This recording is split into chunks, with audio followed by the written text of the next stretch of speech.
All right, so Samaki, take me to like day one. You find out you are going to be going to the Los Angeles Lakers. What was that like for you? Interesting. It was during 2001, obviously during the worst times of American history. 9/11 just happened. During that time, I got a phone call from three people: Magic Johnson, Shaquille O'Neal, Kobe Bryant. Wow. I was at one of the lower times because I had been released actually by San Antonio.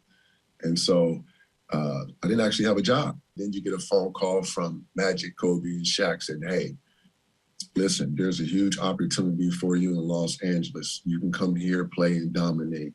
That was Shaq's exact words. And so felt very welcome. It was a no-brainer. It was crazy because I ended up driving to Los Angeles because of the 9/11. Everybody was scared. Nobody wanted to hop on planes at that time. And so got out to LA, got set up, they welcomed me in open arms. Got a chance to meet with the guys and connect with everybody. And being a veteran team, like I said, I fit right in. They knew what they were looking for, in that missing piece. I got a chance to replace Horace Grant, who is one of my favorite role players of all time.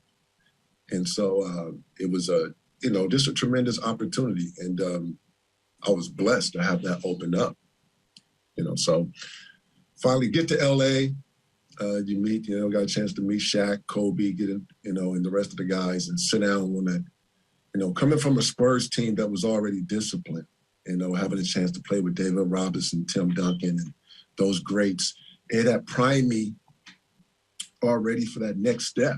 Mm-hmm. And so it was interesting how everything just pieced together. And so, when I got there, it was very clear, what my role was.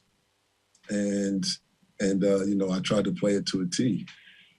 What do you remember from that championship season? What stands out? It was the calmness. Number one, the calmness of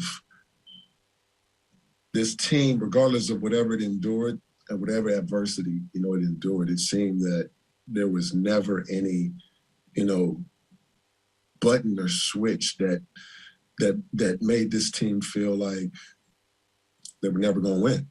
And so for me, that was all new. I started my career with the Mavericks, which was a losing team in 96 through 99. And so getting a chance to play with the Spurs sort of primed me. I got a chance to see winning basketball. But then playing in LA, the way they prepared, our practices weren't these grueling practices. That was probably new for me because, most teams is all about grinding and practice. And these guys, it was more about attention to detail. Oh. And so it was when I got to my first practice, one of the things that was interesting, and I tell this story to people, was that Phil Jackson pulled out a toss-back machine. I'm not sure if you know what a toss-back machine, but some high schools have them. It's a big net platform in which you can pass the basketball, and it returns the basketball to you, allows you to work on your passing. And he said, listen, I'm not one of those coaches who get on you for having a bad game or, missing shots. But however, his words is, you can't mess up my passes. Now, what mess up wasn't his exact words, but you get my drift, right? So, and that was interesting because it, within that context of the offense, the triangle which we ran, everything was predicated on passing. The passing was the key. And the right pass is how you passed it. And so that he wanted to get me on board with right away. Mm-hmm. And so that was interesting because I hadn't seen one of those basically, like I said, since high school. And to go back to that little attention to detail just goes to show you, the level of coaches, and that it's really the level of detail that separates, these organizations and teams and things of that nature. So I learned a lot real quick. I just remember, like I said, really recognizing the level of where I was right away, which was great and a lot of pressure at the same time because I had to elevate myself to where these guys were. They had already been, mm-hmm. and were expected to go again. Mm-hmm. So at the same time, I was always, a fan of Shaq, growing up, watching him. And so now I'm playing alongside, Shaquille O'Neal as a power forward, which is surreal, unbelievable. I'm like, wow, you couldn't have wrote a better script. So. And you had there were some personalities in that locker room. Facts. Tell me about that. You know, it was a very unique group of guys. You know, you had your, you know, your veterans, you know, with Brian Shaw, the Rick Fox, you know, and obviously you had Shaq, Kobe, who were the engine, and Shaq was a, you know, big funny, you know, teddy bear. You know, he was the guy who he understood it was important, you know, and a lot of people thought, you know, he was a big kid and he was funny, but I think he really understood the importance of having that locker room not so tense. Mm-hmm. Which was interesting, intriguing, because Kobe probably preferred it that way.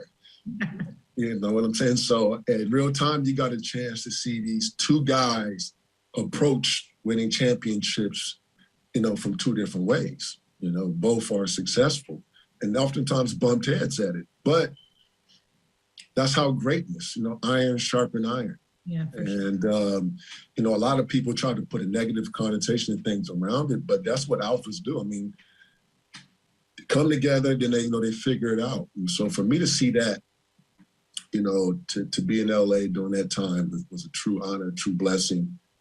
If you're a competitor and an athlete, this is all you want. You know, this is everything you dream of. Mm-hmm. And to be able to capitalize and finish it all off with winning the ring, for me, I'll be honest, it was hard, because it was a part of me who wanted to be just a fan along this ride. and my job and my role required me to be a player and be involved. And so it was interesting. It was really, you know, a fun ride, and something that, like I said, for a basketball player, as a kid growing up, having Magic Johnson as my favorite player growing up, and then getting a phone call from him first saying, hey, you know what, we're interested in bringing you to the Lakers, and following up with Kobe and Shaq. I'm like, you know, you couldn't have wrote a better script. And so then to go on and win a championship, I was very fortunate that it wasn't a letdown, a lot of pressure off my shoulders, replacing Horace Grant, you know, who's done it multiple times, you know, on various teams. And so, like I said, great experience. But the personalities were one of unique, you know, dynamic.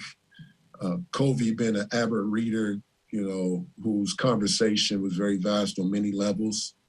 And when he did open up to you, you got a chance to experience the depth of, you know, where his mind could go.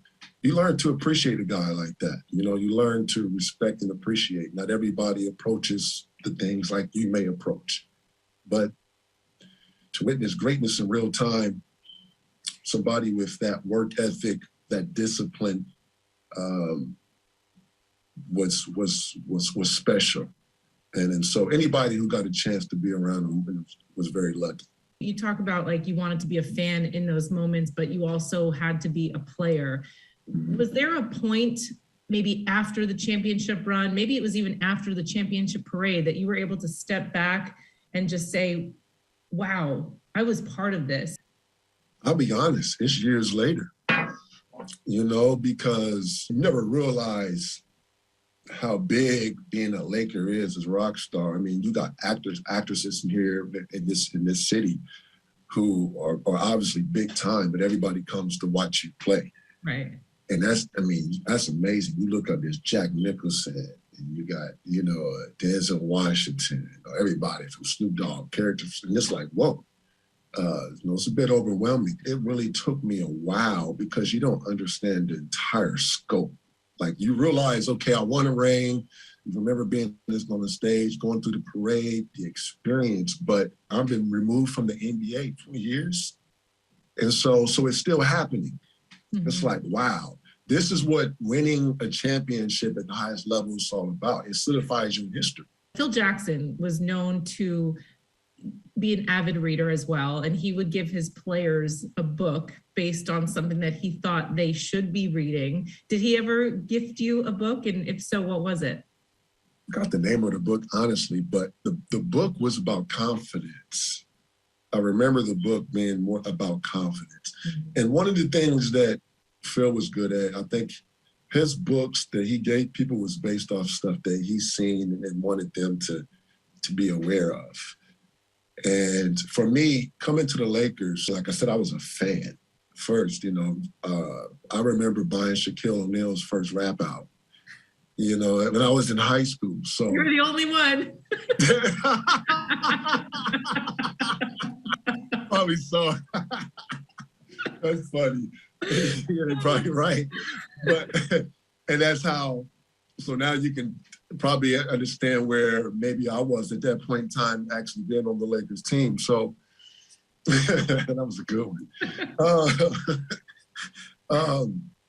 So going back to your point with Phil was one of those guys where they called him the Zen master, but what Phil realized and what he understood that in order to win, amongst players who are obviously making a lot of money, is you have to learn how to control egos. Mm-hmm. And I think that's what he was really good at. And his teaching from day one wasn't always being boisterous or loud. It was more so about being cerebral. How can I get this guy to think for themselves? As a coach, I can constantly tell you to do these things, but my goal is to get this person to think for themselves, to go inside themselves. And he had a unique way of getting guys to do that. And with me, it was about confidence, playing amongst these stars, things of that nature. And so it's easy to get lost.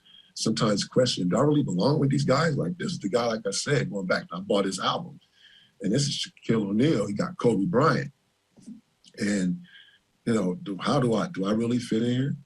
And so those are questions that you constantly ask yourself, on a night in and night out basis sometimes. So I think Phil recognized that in all his players, the different things. And so his job is to try to, bring it all together. And with that meditation, he did a pretty good job. Do you still meditate? I'm a huge fan of meditation.